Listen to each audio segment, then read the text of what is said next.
Isipin mo sana lahat ng mga taong sumira ng buhay mo. Isipin mo rin sana lahat ng mga taong mapapahamak pa kapag walang lumaban para sa kanila. Panginoon, ilang buwan na po kami nagkawaalay ng anak kong si Anyas.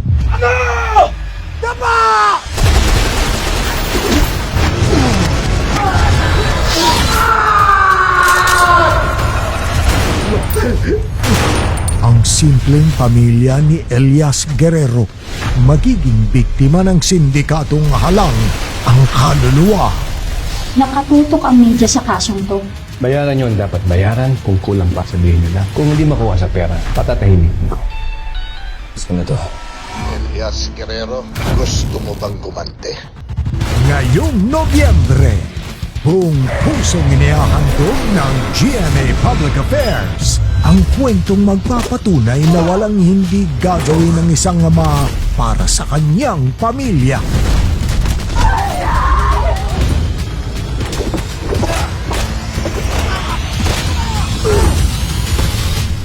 Totohanan na tayo ngayon.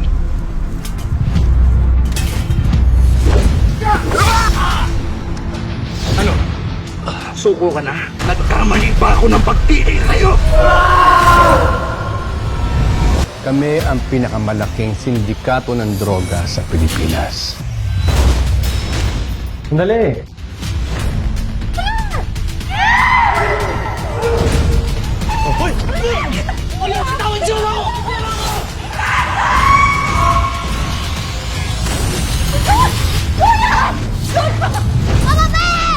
Karga na yan!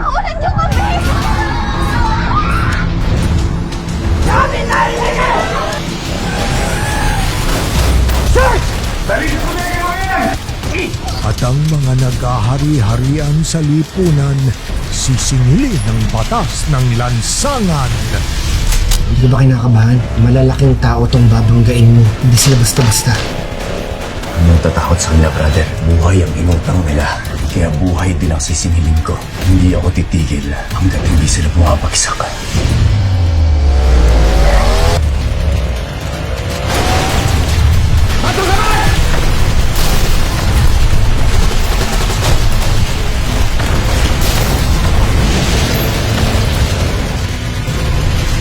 Abangan ang pagbabalik ni primetime action hero Ruru Madrid kasama si Mateo Gudicelli sa kanyang unang serye bilang kapuso.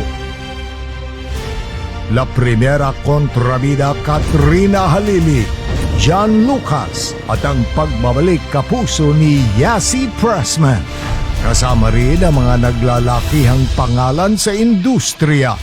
Zoran Legaspi, Raymart Santiago, Gary Estrada, Monsur del Rosario, Gusto mo, bulagin ko yung kabilang mata mo? Roy Vincent, Kier Legaspi, Raymond Bagaching, Joem Bascon, Isko Moreno, at Philip Salvador.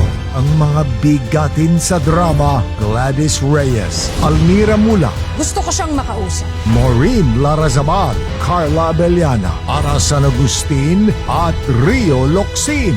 Tampok din sa espesyal na pagganap si Kylie Padilla. Gen Z Stars, Pipay, Turing at Shanty Dope. Mga batikan sa komedya, Janos Del Prado, Jason Gainza at Empoy Marquez.